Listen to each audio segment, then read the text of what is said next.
Hello everyone, welcome back to my channel. This is Lavanya. So ఈ video వచ్చి ఇంకొక vlog. So మీ అందరికీ already అర్థమై ఉంటుంది ఈ వ్లాగ్ ఏంటనేది. నేనైతే నా ఆఫీస్ కొలీగ్స్తో కల్కి మూవీకి వెళ్దాం అనుకోను. ఇది ఒక సడన్ ప్లాన్ లాగా వెళ్ళాలి అనిపించింది. అనుకున్నాం, టికెట్స్ బుక్ చేసి వెళ్ళిపోతున్నాం అన్నమాట. ఇంకా నేనైతే ఫస్ట్ వాళ్ళని మీట్ అవ్వడానికి వెళ్తున్నా. అండ్ నేను వెళ్ళే దారిలోని ఈరోజు సండే కాబట్టి అస్సలు ట్రాఫిక్ లేదు. సో ఫస్ట్ టైం చాలా హ్యాపీగా అనిపించింది ట్రావెల్ చేయడం. రోజు ఆఫీస్కి వెళ్ళేటప్పుడు కూడా ఇలా ఉంటే బాగుంది అనిపించింది. ఇంకా ఆ తర్వాత అయితే నా ఫ్రెండ్స్ మీట్ అయిపోయి మూవీకి వెళ్ళిపోయాం. మేమైతే మూవీని చాలా ఎంజాయ్ చేసాము. అండ్ మీలో అందరికీ తెలుసు నేను ఏ మూవీకి వచ్చానో. ఆల్రెడీ మీకు అర్థమై ఉంటుంది థంబ్నెయిల్ చూసి. నేనైతే కల్కి మూవీకి వచ్చా. బట్ మాకు ఇవి టికెట్స్ దొరకలేదు. చెప్పాలంటే మేము కాడుగుడి లైక్ సిటీ అవుట్స్కట్స్కి వెళ్ళిపోయాం. ఒక విలేజ్ మాట అది. అక్కడ మాకు టికెట్స్ దొరికితే మేము అక్కడికి వెళ్ళి మూవీ చూస్తున్నాము. అలా ఉంటుంది మాట మూవీ లవర్స్కి.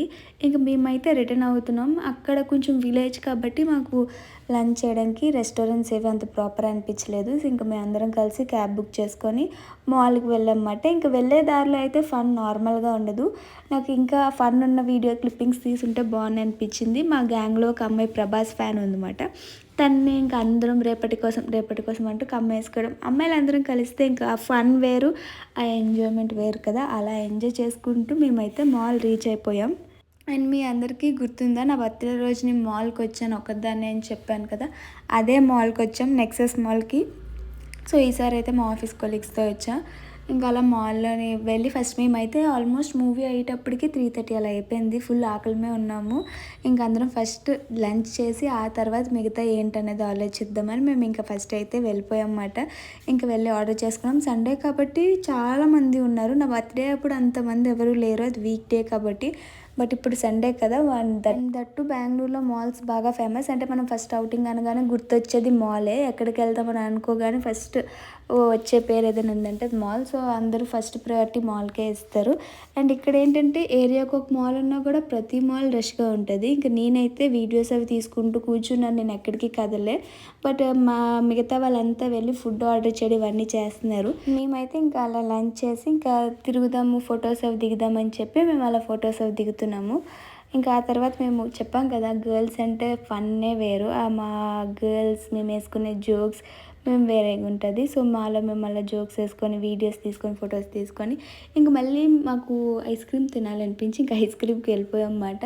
1 after 1 ఏదో చేస్తూనే ఉంటాం కదా. ఇంకా అలా ఐస్ క్రీమ్స్ తిని ఇంక మాల్ అంతా తిరిగాము. లైక్ మాల్లో కొంత షాపింగ్ చేశాను. నేను జూడియోలో కొన్ని తీసుకున్న, వాళ్ళు వేరే దగ్గర. అలా అమ్మాయిలు అన్నాక దట్టు మాల్కి వెళ్ళాక షాపింగ్ చేయకపోతే అసలు ఎలా చెప్పండి. ఇంకా అలా షాపింగ్ కూడా అయిపోయింది. ఇంకా షాపింగ్ అయిపోయి ఎవరి మట్టుకు రిటర్న్ వెళ్ళిపోతున్నాము. అప్పటికే మేము ఈవినింగ్ అయిపోయింది. అండ్ నేను జూడియోలో కొంత షాపింగ్ చేశానని చెప్పాను కదా, షాపింగ్ చేశాను. బట్ నాకైతే ఒక ఫ్రాక్ చాలా బాగా నచ్చింది. ఆల్మోస్ట్ ఇంక బిల్లింగ్ వెళ్ళిపోయాను. బట్ బిల్ చేద్దామన్న టైంకి సనత కాల్ చేసిందన్నమాట. తనకు వీడియో పెట్టా, ఇది నాకు నచ్చింది ఎలా ఉందంటే అస్సలు బాగాలేదు వదిలే అన్నది. ఇంకా ఆన్ ద స్పాట్ వదిలేసా. బట్ నాకు ఇప్పటికీ ఈ ఫ్రాకే నచ్చింది, అనవసరంగా వదిలేసానా అనిపిస్తుంది. ఇంకా వదిలేసి వచ్చేసాను. సో ఇప్పుడు నెక్స్ట్ టైం వెళ్తే ఫ్రాక్ ఉంటుందో లేదో కూడా నాకు తెలియదు. ఇంకా నేనైతే రిటర్న్ అయిపోతున్నాను నా రూమ్కి. ఆల్మోస్ట్ 6:30 అయిపోయింది. ఒక పక్క వర్షం పడుతుంది. ఇక్కడ ఒక ఏరియాలో వర్షం పడితే ఇంకొక ఏరియా ఉండదు. అంటే ఈ స్టాప్లో వర్షం పడిందంటే నెక్స్ట్ స్టాప్కి వర్షం ఉండదు. అలా ఉంటుంది బెంగళూరులోని. మన ఊర్లో వర్షం పట్టిందంటే మొత్తం ఊరంతా తెలుస్తుంది. కానీ ఇక్కడ అలా కాదు, పర్టికులర్ ఏరియాలో పడితే ఆ ఏరియాకే వర్షం ఉంటుంది. అలా మొత్తానికి నేనైతే ఫైనల్లీ రూమ్కి రీచ్ అయిపోయాను. అండ్ ఆ డే అయితే అలా ఎండ్ అయిపోయిన తర్వాత ఇది నెక్స్ట్ డే మార్నింగ్ మాట. ఇంక మార్నింగ్ లెగడమే నేను ఫస్ట్ చేసే పని కుకింగ్ చేస్తాను అనమాట. నాకు ఎందుకంటే ఇదంతా రైస్ అంతా అవ్వడానికి, వంట అంతా అవ్వడానికి టైం పడుతుంది కదా. సో ఫస్ట్ కుక్ చేసుకుంటాను. సో వన్స్ వంట అయిపోతే తర్వాత నేను రెడీ అవుతాను ఆఫీస్కి. సో ఫస్ట్ వంట అయితే నేను స్టార్ట్ చేశాను. ఇంతకు ముందు అయితే భలే వంట చేసుకుంటేదాన్ని. అంటే ఒక పక్క వంట చేసుకుంటూ, ఇంకో పక్క ఫేస్ ప్యాక్ వేసుకుంటూ, ఇంకో పక్క జ్యూస్ చేసుకుంటూ అట్లా బాగుండేది. ఈ మధ్య నాకు అంత టైం ఉండట్లేదో, ఓపిక ఉండట్లేదు ఏమో. మొత్తానికి ముందు అంత యాక్టివ్గా అయితే నేనైతే చేయలేకపోతున్నాను. లైక్ మరి ఉండే స్ట్రెస్ వల్ల ఏమో తెలియదు కానీ. అండ్ మార్నింగ్ ఫస్ట్లీ ఇక్కడ నైట్ టైం నిద్ర పట్టదు. మార్నింగ్ చల్లగా ఉంటుంది, అస్సలు లేకపోద్ది కాదు. ఆఫీస్కి ఇంకా అసలుకే వెళ్ళబుద్ది కాదు నాకు. రోజు ఆఫీస్ వద్దు అనుకుంటూనే వెళ్తాను. ఇంకా అక్కడ కొంత టైం వేస్ట్ అవుతుందో ఏమో. బట్ ఇంకా సరే అని చెప్పి నా దగ్గర జ్యూస్ ఉంటే జ్యూస్ చేసుకున్నాను. ఇంకా మిగతాదంతా వాటర్ మిలన్ కట్ చేసుకొని ఆఫీస్కి పెట్టుకున్నాను. అలా జ్యూస్ చేసుకొని ఇంకా మిగతాది ఇంకేముంది రెడీ అవ్వడమే. నేను నైకా నుంచి కొన్ని ఆర్డర్ తీసుకున్నమాట. సో ఇది ఐబ్రో పెన్సిల్ స్విస్ బ్యూటీ నుంచి, నేను స్విస్ బ్యూటీ నుంచి వాడతా. బట్ ఇది బ్రౌన్ షేడ్ వచ్చింది. నేనైతే బ్లాక్ వాడతాను. బై మిస్టేక్ నేను బ్రౌన్ పెట్టానా, నేను బ్లాక్ పెడితే వాళ్ళు బ్రౌన్ ఇచ్చారో నాకు తెలియదు. సో ఇది రిటర్న్ చేద్దాం అనుకుంటున్నా. నేను Nykaa from past 5 or 6 years నుంచి యూస్ చేస్తున్నా. ఇలా నైకోలో ఎప్పుడు నాకు రాలే. బట్ ఫస్ట్ టైం నా మిస్టేకా వాళ్ళ మిస్టేక్ ఒకసారి యాప్లోకి వెళ్ళి చెక్ చేయాలి. ఇదైతే నేను రిటర్న్ చేద్దాం అనుకుంటున్నా. బ్లాక్ తీసుకుందాం అనుకుంటున్నా. నేను బ్రౌన్ అస్సలు వేయను, ఈవెన్ గ్రే కలర్ కూడా యూజ్ చేయను, బ్లాకే యూజ్ చేస్తాను. అండ్ ఇంకొకటి నేను హెయిర్ మాస్క్ తీసుకున్నా. నాకు ఇది బాగా నచ్చింది. ఇది లవ్ బ్యూటీ అండ్ ప్లానెట్ నుంచి హెయిర్ మాస్క్ తీసుకున్నాను. లైక్ నా హెయిర్ మధ్య కొంచెం ఫిజీగా అంత లుక్ ఉండట్లేదు. నాకు ఇక్కడ వాటర్ అంతగా సెట్ కాలే అనుకుంటా. బట్ ఈ ఏరియాకి వచ్చాక వాటర్ సెట్ అవ్వలేదేమో అనిపిస్తుంది. సో అందుకే ఇంక సరే అని హెయిర్ మాస్క్ ట్రై చేద్దామని చెప్పి తీసుకున్నాను. ఇది rice water plus angelica seed oil అంట. ఇది కర్లీ హెయిర్ వాళ్ళకి, కర్లీ వేవీ హెయిర్ ఉన్న వాళ్ళకి, ఇది స్ట్రైట్ సాఫ్ట్ హెయిర్ ఉన్న వాళ్ళకి like lavender and some argan oil ఏదో ఉంది, అది యూస్ చేయాలి. నేను ఏంటంటే నా హెయిర్ లైక్ స్టార్టింగ్ అంతా సాఫ్ట్ ఉండి కింద కర్లింగ్స్ వస్తుంది. సో అందుకు నేను ఈ కర్లీ హెయిర్ది మాస్క్ తీసుకున్నాను. ఇంకా నా కర్లింగ్స్ డౌన్ ఏవైతే కర్లింగ్ తిరుగుతుందో అది ఇంకా హైలైట్ అవుద్ది, ఎలివేట్ అవుద్ది. అట్ ద సేమ్ టైం మన హెయిర్ మాస్క్ తీసుకునేది చిగుర్ల కోసమే కదా. సో అందుకు ఈ కర్లింగ్ టైప్ ఫేస్ ప్యాక్ తీసుకున్నా, హెయిర్ ప్యాక్.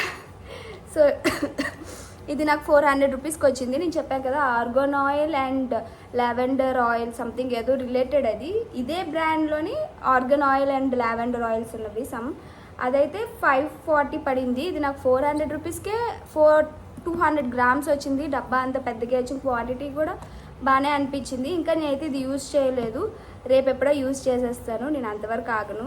అంతగా అంటే ఈరోజు ఈవినింగే వచ్చి యూజ్ చేసేస్తాను. కావస్తే హెయిర్ ప్యాక్ కోసమైనా హెడ్ బాత్ చేసేస్తా. నాకు అంత టైం ఉండట్లే, ఆఫీస్ ఇవంతా చిరాగ్గా అంత ప్రాపర్ కేరింగ్ తీసుకోలేకపోతున్నా. బట్ ఇదైతే ప్యాకేజింగ్ మంచి స్మెల్ వస్తుంది. హెయిర్ ప్యాక్ అయితే ఇది ట్రై చేసి చెప్తా. నేను యూజువల్లీ హెయిర్కి అంతా కర్డ్ న్యాచురల్ వే యూస్ చేస్తా. But first time hair pack like ఇంకొకటి Palmer some hair pack conditioner, అది హెయిర్ ప్యాక్ కింద యూస్ చేసేదాన్ని, అది బాగుంది. ఇది first time like hair pack use చేయడం. అండ్ ఇంకొక ఆర్డర్ వచ్చింది అమెజాన్లో. నేను స్ట్రైట్నర్ తీసుకున్నా. ఇది నిన్నే వచ్చింది. బట్ నిన్న ఈవినింగ్ నైట్ అయిపోయింది వచ్చేటప్పటికి. ఇంకా ఓపెన్ చేసి ఓపిక లేక పడుకోపోయా. ఇప్పుడు ఈవినింగ్ వచ్చి ఓపెన్ చేద్దాం అనుకున్నా, కానీ ఇంకా మనసంతా దీని మీదే ఉంటుందని చెప్పి ఇప్పుడే ఓపెన్ చేసేస్తున్నా. నాకు ఈ ఓపెన్ చేయడాలు ప్యాకింగ్ చేయడాలు పెద్ద పని. ఓపెన్ చేయడం కూడా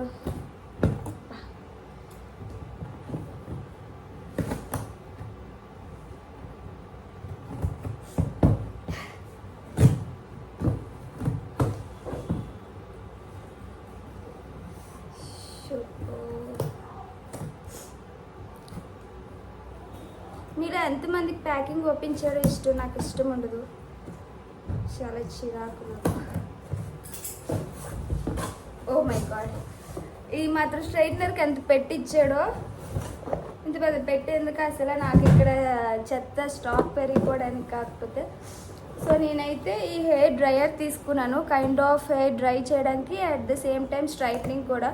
నాకు హెడ్ బాత్ చేసినప్పుడు ఆఫీస్కి హెయిర్ బాగోకుండానే వెళ్ళిపోతున్నా. లైక్ అది హెడ్ బాత్ చేసినప్పుడు ఎవరి హెయిర్ ప్రాపర్గా డ్రై అవ్వదు కదా.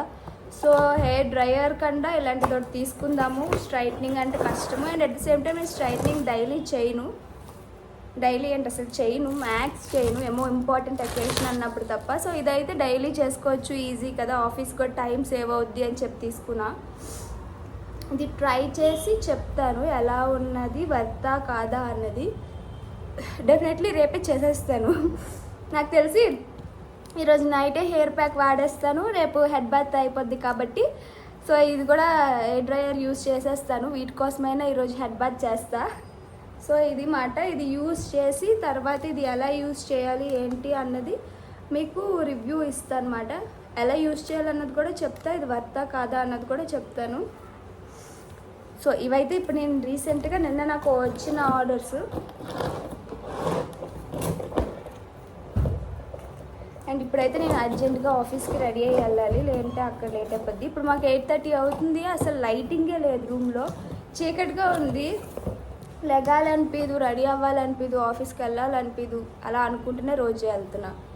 ఇలా వద్దు వద్దు అంటేనే నేను రెడీ అయిపోయాను మరి ఆఫీస్కి. ఇంక తప్పదు కదా, మనం వద్దు అనుకున్నా మనకి లీవ్ అయితే మేనేజర్ ఇవ్వరు కదా, ఇంక సచ్చినట్టు మనం నోరు మూసుకొని ఆఫీస్కి వెళ్ళాల్సిందే. ఇంక నేనైతే రెడీ అయ్యి ఇష్టం లేకుండానే ఆఫీస్కి వెళ్తున్నాను. అండ్ నేను ఎప్పటిలాగే యాజ్ యూజువల్ ఈరోజు కూడా లేట్ అయ్యాను. నేనే కొంచెం లేట్గా వెళ్తానంటే ఇంక ఈ బెంగళూరు ట్రాఫిక్ నిజంగా హైలైట్ అది, నన్ను ఇంకా లేట్ చేస్తుంది. అడుగడుక్కి ట్రాఫిక్ ఉంటుంది, అడుగడుక్కి బస్సు ఆగిపోద్ది. ఇంకా అలా ఆఫీస్కి అయితే రీచ్ అయ్యాను. అండ్ ఈ క్లిప్పింగ్స్ అయితే ఆఫీస్ నుంచి ఇంటికి వచ్చిన తర్వాత నేను ఫస్ట్ చేస్తే డిన్నర్ పెట్టుకొని తిండామే. సో అంతా రెడీ చేసుకుంటున్నా డిన్నర్కి.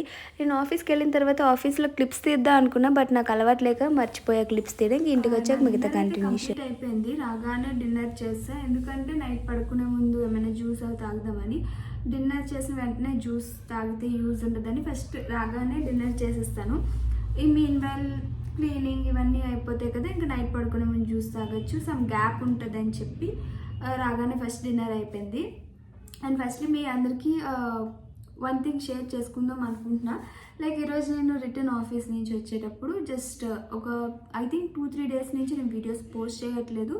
అండ్ లైక్ కైండ్ ఆఫ్ నాకు నేను తీసుకున్న రెస్ట్ అనుకోవచ్చు, స్మాల్ బ్రేక్ మాట. సో ఈ టైంలో నేను అసలు వీడియోస్ అప్లోడ్ చేయలేదు, కమెంట్స్ కూడా నేను చూడలేదు. యూజువల్లీ నేను కమెంట్స్ చెక్ చేస్తాను, బట్ చెక్ చేయలేదు. ఈరోజు వచ్చేటప్పుడు సరే అసలు ఏ వీడియో ఎంత రీచ్ వెళ్ళింది, ఏం కమెంట్స్ పెట్టారు, ఈ 2-3 డేస్ నుంచి చూడలే కదా అని చెప్పి చూశాను. ఆ కమెంట్స్ చూస్తే నాకు లైక్ మీ కమెంట్స్, మీ సపోర్ట్, లవ్, సీరియస్లీ నేనే షాక్ అవుతున్నాను. ఇంత సపోర్ట్ చేస్తున్నారు, చాలా కనెక్ట్ అవుతున్నారు, లైక్ మీ ఇంట్లో మనిషిలా ట్రీట్ చేస్తున్నారు. కంప్లీట్లీ మీరు నేను స్ట్రేంజర్స్, బట్ స్టిల్ ఎంత స్ట్రేంజర్స్ అయినా కూడా లైక్ ఇంట్లో మనిషిలా సజెషన్స్ ఇస్తారు, టేక్ కేర్ అని చెప్తారు. ఇవన్నీ నాకు చాలా, మీ కమెంట్స్కి నేను చాలా హ్యాపీ అయిపోయా సీరియస్లీ. లైక్ ఒక కైండ్ ఆఫ్ తెలిసిన వాళ్ళు మన కోసం టేక్ కేర్ తీసుకుంటే ఎలాగా, మన కోసం కేరింగ్ చేస్తే ఎంత హ్యాపీ అనిపిస్తుందో అట్లా అనిపించింది. సో ఇంకా like I'm very happy. Me comments చూస్తే నార్మల్గా ఉండేదో పెట్టాలి కదా అని కాదు, లైక్ ఒక ఇంట్లో మనిషిగా నాకు బాగా అనిపించింది. ఇంకా ఆ తర్వాత అయితే నేను గివ్ అవే ఆల్రెడీ చెప్పా కదా, 30Kకి గివ్ అవే అనౌన్స్ చేశా అని. సో వాళ్ళు లైక్ ఎప్పటి నుంచో, టు బి ఫ్రాంక్లీ అందులో ఇద్దరైతే నాకు 10K ఉన్నప్పటి నుంచి ఫాలో అవుతున్నారు. వాళ్ళకి నేను 25K గివ్ అవే ఇవ్వలేదు, లైక్ కైండ్ ఆఫ్ నార్మల్గా ఇవ్వలేదు నేను. అయినా కూడా స్టిల్ ఇప్పటికీ వాళ్ళు అలాగే అన్నారు. ఫ్యూ కమెంట్స్ లైక్ మాకు గివ్ అవే కోసం మేమేం పార్టిసిపేట్ చేయట్లేదు అని. కొంతమంది మాకు గివ్ అవే ఏమో వద్దక్క, మా సపోర్ట్ మీకు ఇలాగే ఉంటుంది, మాకు జస్ట్ ఏదో ఒక యూట్యూబర్ నుంచి మాకు ఒక గిఫ్ట్ వచ్చిందని హ్యాపీనెస్ తప్ప మీరు ఏదో ఇస్తారని మేము మిమ్మల్ని ఫాలో అవ్వట్లే, అలా బాగా అనిపించింది. అండ్ చాలామంది మీరు అలోన్గా ఉంటున్నారు కదా, మీరు ఎప్పుడైనా బయటకు వెళ్ళాలనుకున్న ఏమైనా, నేను బెంగళూరులోనే ఉంటాను, మీరు పిలిస్తే మేము వస్తాం, కలుస్తాం అని చాలామంది ఇన్స్టాగ్రామ్లో నాకు మెసేజెస్ చేశారు. ఇవన్నీ సీరియస్లీ నేను సరదాగా వ్లాగ్లో సన్నుతో ఒక్కదాయే ఇంట్లో ఉంటుంది, సో తను బోర్గా ఫీల్ అవుతుంది, మీరు ఎవరైనా నియర్ బై నాకు ఉంటే చెప్పండి, సన్నుతో టైం పాస్ అవుద్ది కదా, కంపెనీ ఇవ్వండి అని క్యాజువల్గా చెప్పా. బట్ చాలామంది ఇన్స్టాగ్రామ్కి వచ్చి లైక్ మేము బెంగళూరులో మీకు నియర్ బై ఉంటున్నాం, ఇఫ్ మీకు ఓకే అంటే మేము మిమ్మల్ని మీట్ అవుతామని, లైక్ ఇంత సీరియస్గా తీసుకుంటున్నారని మేము చెప్పేది ప్రతిదీ. నాకు ఆ కమెంట్స్ చూసాక అనిపించింది వీళ్ళు ప్రతిదీ వీడియో మొత్తం చూస్తున్నారు స్కిప్ చేయకుండా అని. కొంతమంది చాలా జెన్యూన్గా ఉన్నారు. సో ఇవన్నీ చూస్తే అనిపిస్తుంది కదా తెలియని వాళ్ళని ఎంత సపోర్ట్ అని. సో చాలా హ్యాపీగా అనిపించింది. చాలామంది నాకు ఇన్స్టాగ్రామ్లో మనం మీట్ అవుదామా అని అడుగుతున్నారు. సో నేను కైండ్ ఆఫ్ అంత బేగా ఎవరితో మాట్లాడను మీట్ అయినా కూడా, సో అందుకే నేనేం రెస్పాన్స్ ఇవ్వలేకపోతున్నా మీరు అడిగే క్వశ్చన్స్కి. అండ్ నేనేంటంటే ఇప్పుడు గివ్ అవే ఆల్రెడీ ప్యాక్ చేస్తాను, చూసినట్టయితే 30K అని ప్యాక్ చేశాక లేదు ఇంకా ఇవ్వాలి నా సబ్స్క్రైబర్స్, లైక్ వీఆర్ ఫ్యామిలీ. ఈ మాట మీ దగ్గర నుంచే విన్నా. లైక్ నాకు 25K వచ్చినప్పుడు నాకు చాలా హ్యాపీగా ఉందంటే మీరందరూ మనం అంతా ఫ్యామిలీ యొక్క మనం వీ హ్యావ్ టు సెలబ్రేట్ అంటూ చాలా బాగా రెస్పాన్స్ వచ్చింది. సో ఇంత సపోర్ట్ చేస్తున్నారు కదా మీరందరూ. సో మీరు అన్నట్టే మన అంతా ఒక ఫ్యామిలీ కాబట్టి నేను ఆల్రెడీ ప్యాక్ చేసేసాను. ఇంకా ఓన్లీ థింగ్ ఏమైనా ఉంది అంటే మీరు అడ్రస్ ఇవ్వగానే ఇక్కడ అడ్రస్ పెట్టేసి షిప్పింగ్ ఇచ్చారు మేము. బట్ ఇచ్చిన గివ్ అవే ఇంకా ఇవ్వాలి అనిపిస్తుంది. కైండ్ ఆఫ్ హ్యాపీనెస్తో ఇచ్చింది కాకుండా ఇంకొంచెం యాడ్ చేసి గిఫ్ట్ ఇద్దాం అనుకుంటున్నాను. ఎందుకంటే ఈరోజే ఈ కమెంట్స్ అన్నీ చూసి నేను కొంచెం హ్యాపీ అయిపోయాను అనుకుంటే 25K గివ్ అవే విన్నర్ ఉన్నారు కదా, తనకు హాఫ్ సారీ వెళ్ళిపోయింది. తను నాకు ఇన్స్టాగ్రామ్లో ఇలా నాకు హాఫ్ సారీ వచ్చేసింది, అయ్యింది, చాలా బాగుంది అని ఆమె కూడా చాలా హ్యాపీ అయిపోయింది. నేను ఫస్ట్ ఇచ్చే గివ్ అవే లిప్స్టిక్స్ ఇచ్చా, వాళ్ళు చాలా హ్యాపీ అయ్యారు. నాకు రిప్లై చేసి అక్క మాకు రిసీవ్ అయ్యింది మీరు ఇచ్చిన గిఫ్ట్, వీఆర్ హ్యాపీ అని చెప్పారు. ఈ అమ్మాయి కూడా లైక్ బాగా అనిపిస్తుంది ఇవన్నీ నాకు మంచిగా లైక్ ఫీల్ గుడ్లా అనిపిస్తుంది. సో అనుకున్న గివ్ అవే మీద ఇంకొంచెం ఎక్స్ట్రా యాడ్ చేద్దాం అనుకుంటున్నా. నేను ఇప్పుడైతే 4 గివ్ అవేస్ అన్నాను కదా, 4 మెంబర్స్కి 4 లిప్స్టిక్స్ యాడ్ చేద్దాం అనుకుంటున్నాను. ఇది ఒక్కొక్క లిప్స్టిక్ సమ్ 500 రూపీస్ ఎంతో ఉంటుంది. ఆల్రెడీ గివ్ అవే ప్యాకింగ్ అయిపోయింది. అవి అరౌండ్ సమ్ ఎంతో కాస్ట్ ఉంటుంది, కైండ్ ఆఫ్ 700 అలా. దాని మీద ఇంకొక 500 రూపీస్ కైండ్ ఆఫ్ ఒక్కొక్కరికి ఒక 1000 రూపీస్ అలా అనుకోండి, 1000 or 1000 మోర్ దెన్ 1000 1100 రూపీస్ అలా అనుకోండి. అలా 4 గివ్ అవేస్ నాకు 4000 ఆర్ మోర్ దెన్ దట్ ఆ కాస్ట్ అయితే పడింది. బట్ కైండ్ ఆఫ్ హ్యాపీనెస్, ఒక 30K వచ్చారంటే హ్యాపీనెస్సే కదా, అన్నీ షేర్ చేసుకుంటున్నట్టు ఇది కూడా. సో ఉన్న గివ్ అవేస్ నలుగురికి 30K, అసలు యాక్చువల్లీ నేను 30K ఇద్దరికే ఇద్దాం అనుకున్నా, స్కిన్ కేర్ అని చెప్పి ఇద్దరికి ఇద్దాం అనుకున్నాను. బట్ తర్వాత ఇంతమంది సపోర్ట్ చేస్తే ఎవరికి ఇవ్వాలి, ఎవరిని చూస్ చేయాలి, ఎవరికి అని కన్ఫ్యూజ్ అవుతున్నాను. ఇంకా సరే అని చెప్పి ది బెస్ట్, ముందు నుంచి నన్ను ఎప్పటి నుంచో ఈ నలుగురు, టు బి ఫ్రాంక్ నాకు చాలా ఫేవరెట్ పీపుల్ అన్నమాట. సో ఈ నలుగురిని సెలెక్ట్ చేసుకున్నా. అంటే లైక్ నేను స్టార్టింగ్ నుంచి ఇప్పటి వరకు నాకు సపోర్ట్ చేస్తున్నాను, ఫేవరెట్ అంటే ఇంకేం కాదు. సో వీళ్ళకి ఆల్రెడీ ప్యాకింగ్ అయిపోయి గిఫ్టింగ్ అంతా అయిపోయింది. బట్ స్టిల్ ఇంకా యాడ్ ఆన్ చేద్దాం అనుకుంటున్నా. సో యాడ్ చేస్తున్నా, కైండ్ ఆఫ్ నేను మీ రెస్పాన్స్కి ఇంకా హ్యాపీ అయ్యి ఇస్తున్నాను, అంతకు మించి ఏం లేదు. సో ఒక్కొక్కరికి ఒక్కొక్క నలుగురికి లైక్ ఒకేలాంటి లిప్స్టిక్స్ బ్రాండ్ నుంచి ఇస్తున్నా. అమ్మాయిలు అంటేనే ఇష్టపడే లిప్స్టిక్స్ కదా, సో అది ఇస్తే ఇంకా బాగుంటుంది అని చెప్పి ఆల్రెడీ ఇందులో skin care, ear rings kind of అలాంటివి పెట్టా అమ్మాయిలకు రిలేటెడ్. ఇది ప్యాకింగ్ అయితే నేను ఓపెన్ చేయాలనుకోవట్లేదు, ఎందుకంటే గమ్ పోతే మళ్ళీ ప్రాపర్ ప్యాకింగ్ అవుతుందో లేదు. సో అలా సైడ్ నుంచి పెట్టేసే పాసిబిలిటీ ఉంది. సో పెట్టేస్తున్నా, ఉన్న ప్యాకింగ్ మీద ఇలా కొంచెం ఇస్తున్నా. ఏమో నాకు ఆ కమెంట్స్ ఇవన్నీ చూసాక వీళ్ళు ముందు నుంచి ఉన్నారు, ఎప్పటి నుంచో ఉన్నారు, దే డిజర్వ్ ఇట్ అనిపించింది. సో ఇప్పటికైతే ఇలాగా ఒక అబౌవ్ 4000 రూపీస్ గివ్ అవే ఇస్తున్నా. చాలా 4 మెంబర్స్కి 4 లిప్స్టిక్స్ యాడ్ చేసేస్తున్నాను. ఇలా మనం గివ్ అవేస్ ఇంకా చాలా ఇచ్చుకున్నాం. So kind of giveaway అనేది నేను ఎప్పుడు లైక్ సబ్స్క్రైబ్ చేస్తాను, గివ్ అవే ఇస్తాను, నేను ఎప్పుడు పెట్టలేదు. సబ్స్క్రైబ్ అనేది నా కంటెంట్ బాగుంటే మీరే చేస్తారు, నేను అడగాల్సిన అవసరం కూడా లేదు. మీరు ఇప్పుడు వరకు వచ్చిన వాళ్ళు ఎవరు నేను చెప్తే చేయలేదు, ఎప్పుడు నేను సబ్స్క్రైబ్ చేయండి అని కూడా చెప్పలేదు. సో మీకు చేయాలనిపించి చేసిన వాళ్ళే. ఇప్పుడు గివ్ అవే అంటే లైక్ కైండ్ ఆఫ్ హ్యాపీనెస్, ఇది నాకు నా సబ్స్క్రైబర్స్ పెరుగుతున్నారు అంటే నాకు happiness, kind of sharing with you అంటే. అండ్ నెక్స్ట్ గివ్ అవే 40Kకి ఇద్దాం. ఇప్పుడు మనం ఆల్మోస్ట్ 33K ఉన్నాము. సో ఇంకా డైరెక్ట్గా 40Kకి ఇద్దాము. ఇంకా 2K కదా మిగిలే 35Kకి. సో 40Kకి ఏమైనా కైండ్ ఆఫ్ ఏమి ఇస్తా అన్నది నాకు తెలీదు, ఎంతమందికి ఇస్తానో నాకు తెలీదు. ఆ టైం మూడ్ బట్టి ఇప్పుడు చూడండి ఆల్రెడీ గివ్ అవే ప్యాకింగ్ చేసి మళ్ళీ ఇంకా యాడ్ ఆన్ చేస్తున్నా. అలా మైండ్ ఎప్పుడు ఎలా ఉంటుంది నాకే తెలియదు. సో నా మైండ్కి వచ్చినంత మందికి అలా ఆ నిమిషం. అండ్ నా దగ్గర కూడా బడ్జెట్ చూసుకోవాలి కదా, నా దగ్గర నా డబ్బులు ఇవి నా పర్సనల్ మనీతో ఇస్తున్నవి ప్యాకింగ్. అండ్ ఇంకోటి నాకు ఈ ప్యాకింగ్ ఒక టైం పడుతుంది, సెలెక్ట్ చేయడం, ఇంకా వెళ్ళి షిప్పింగ్ చేయడం, షిప్పింగ్ ఛార్జెస్ కూడా నావే, అన్నీ నావే కదా. అంత నా ఇన్కమ్, నా సేవింగ్స్ అన్నీ నేను చూసుకోవాలి కదా. So kind of sharing love లాగా. సో ఇది ఈ థింగ్ చెప్దా అనిపించింది, నాకు బాగా అనిపించింది. మీ సపోర్ట్, రెస్పాన్స్ ఇవన్నీ seriously I'm very very happy. నాకు జెన్యూన్ సబ్స్క్రైబర్స్ ఉన్నారు. నాకు ఉన్న 30K సబ్స్క్రైబర్స్ అయినా కూడా very genuine and very supportive. And 30K ఉన్న నా రీచ్ బాగుంది అంటే లైక్ చాలామంది సబ్స్క్రైబ్ చేసుకోలే, బట్ నా వీడియోస్ చూస్తున్నారు. So it's okay. ఇప్పుడు నెక్స్ట్ అయితే నాకు ఇంట్లో చాలా పనులు ఉన్నాయి, అవి చేసుకోవాలి.